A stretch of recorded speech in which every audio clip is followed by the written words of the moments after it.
Have you not seen him play for the last 3 or 4 seasons? Because he's got worse and worse. Now Saka in towards the far post. It's Havertz! The German makes the difference. But he has been at the heart of some of those problems. Here's Havertz coming through! And Havertz gets them level. I'm really not sure what Kai Havertz offers Arsenal. The early run, he's done so well. Kai Havertz! It's a lovely goal scored by the German. I can't think of a single thing that Kai Havertz did of note. Never mind making Arsenal better. Nothing to even talk about. And Havertz is away through the middle. Played in by Odegaard. Finishes clinically. Arteta has to recognise that the winning team or the winning formula is when Havertz is off the park. Now Havertz. It's an excellent finish, it really is. Is this going to be your season? Yeah, I hope so. When Kai Havertz was bought by Arsenal for £65 million, people were scratching their heads. Arsenal had just come up short in the Premier League, and their solution to that was to spend a ton of money on a player who had flopped for his previous club. At Chelsea, Havertz did score the game-winning goal in the 2021 Champions League final, but he had hardly done enough to justify the £75 million. In fact, that goal against Manchester City was Havertz's only Champions League goal in that campaign. Do you know how difficult it is to not be loved by supporters when you have scored a goal in the European Cup final? In his last season at Chelsea, the German only had 9 goals and 1 assist in 47 matches in all competitions. No manager had been able to figure out what Havertz's best position was. Was he a number 10, a 9, perhaps better on the wing? No matter which position or formation he was put in, he had been disappointing. So why was Mikel Arteta so adamant on getting a player who had already failed in the Premier League? It's about Mikel Arteta as well, because he's shown real faith in you, spending the money, because obviously there have been ups and downs at Chelsea. When I spoke to him the first time, I felt the support straight away. Arteta clearly saw something that nobody else did. In the 2024 season, Havertz scored 12 times and provided 7 assists in the Premier League. His best goal-scoring performance in a league campaign in England was in 2021-2022, when he had just 8 goals for Chelsea. The last time he scored 12 goals in a league campaign was in 2020, when he was still at Leverkusen. Arteta has used Havertz mainly as a left center mid and a number 9. When he is up top, he is an outlet for direct passes and is instructed to come deep to collect the ball and be involved in the build-up play. He adds a different dimension to the team, being able to hold the ball up and win aerial duels in a way that Jesus and Nketiah cannot. In fact, you could see Arteta's vision for how he wanted Arsenal to play in the Community Shield against Manchester City in the beginning of the 2024 season. Havertz's runs into the box and fantastic ability in the air leads to more chances for players like Saka and Odegaard. Those ghosting runs to the back post have been crucial in Arsenal getting late goals. Havertz can battle with the best and most physical center backs in the league, which adds a layer of physicality to this Arsenal team that wasn't there before. When Havertz has been utilized in the number 8 role, he does all the little things to help the team win. He achieved more ball recoveries, more interceptions, and created more chances than his best ever Chelsea season, all while also having a better success rate in ground duels, aerial duels, and passes. He is constantly creating chaos because even if he loses the aerial duel, he is creating space for the Arsenal players to attack in order to win the second ball. He has the profile of a player that Arsenal didn't have before, a hybrid of attributes between a striker and a midfielder. But while versatility is not one of Havertz's biggest strengths,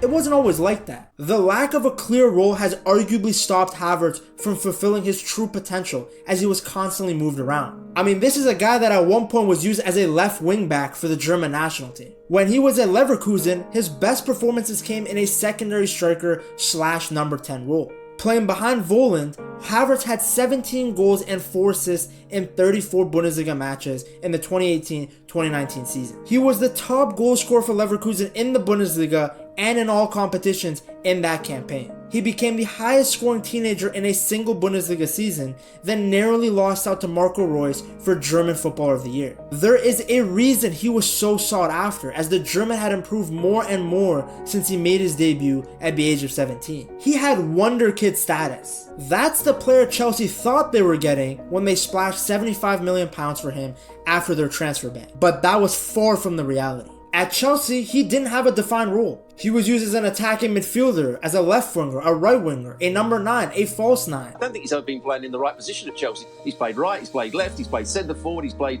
in the Bergkamp role. I don't think we'll ever call him Kai Bergkamp, but he'll be playing in that role at some point. No manager was able to unlock his ability or know what his best position is. He was mainly used as a number 9, but just didn't have the clinical finishing nor the stats to justify the huge fee that was spent on him. 32 goals in 139 appearances is not what you're looking for from your starting striker. He also just looked far more robotic and stiff than the elegant playmaker we saw at Leverkusen. So when Arsenal came in to sign the German, most Chelsea fans didn't even need to think twice. For them, they were just getting the fees back for a player who had one shining moment across 3 seasons. There is a chance that he could be an Arsenal player. Now, this fills me with joy. I am over the moon that Kai Havertz could be leaving Chelsea, and I am equally over the moon that he could be going to Arsenal because I don't rate him. His journey at Arsenal also started slow. During the preseason following his signing, he put on one of the worst basic touch skills and volley challenges against the MLS All-Star team. Then when the season started, Havertz didn't score until matchday 7. And even then, his goal came from a penalty that was gifted to him by Saka and Odegaard. It felt like charity.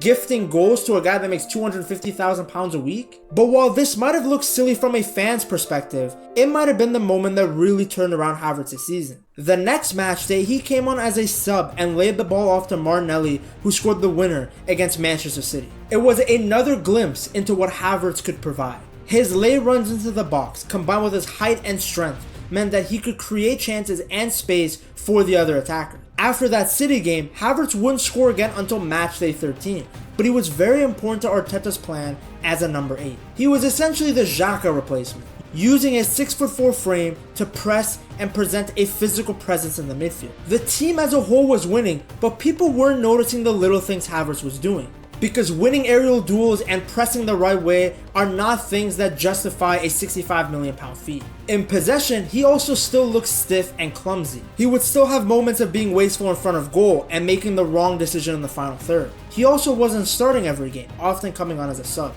But Arteta was patient. My feeling is give him love and we will get the best out of him. And that patience began to pay dividends. Havertz came on as a sub to score an 89th minute winner against Brentford. A back post header that clinched a much needed 3 points for the Gunners in what was a physically demanding away match. Just 2 weeks later, Havertz came up big again, scoring an equalizer away against Luton before Declan Rice scored the winner. Once again, another goal that came from Havertz's intelligent run into the box. Football brain, how he understands when to move, how to move, when to stay, when to run.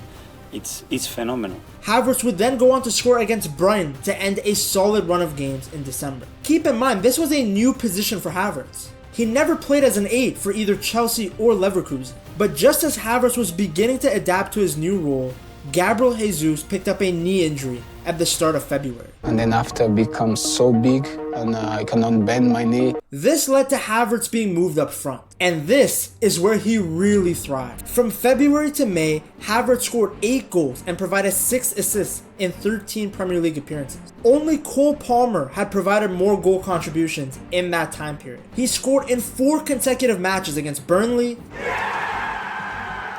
Newcastle,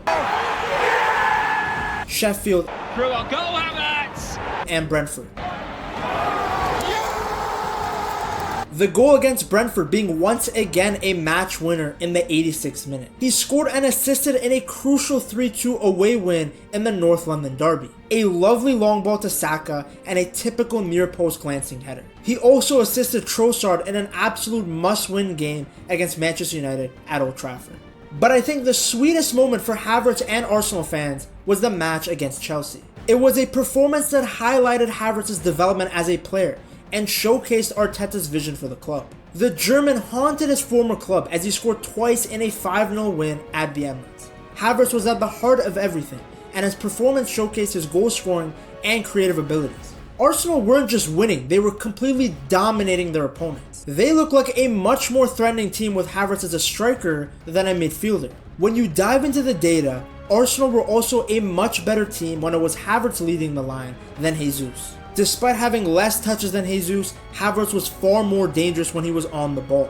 More chances created, less shots, but more shots on target, winning more possessions back in the final third. It's clear that Arteta and Edu had a plan when they brought in Havertz. His profile offers tactical flexibility, allowing the German to be able to be used in different roles and positions. From runs into the box to winning aerial duels, Havertz adds a new dimension to an already strong Arsenal side. He has come up big, time and time again, clinching 3 points for the Gunners when it all seemed lost. Being only 24 years old and under the tutelage of Arteta, Havertz should only get better. But time will tell if this £65 million was worth it. For now though, Havertz is helping Arsenal be a better team. But he isn't the only Arsenal player to be shining. To see how Saka has become the new Prince of Arsenal, check out this video right here.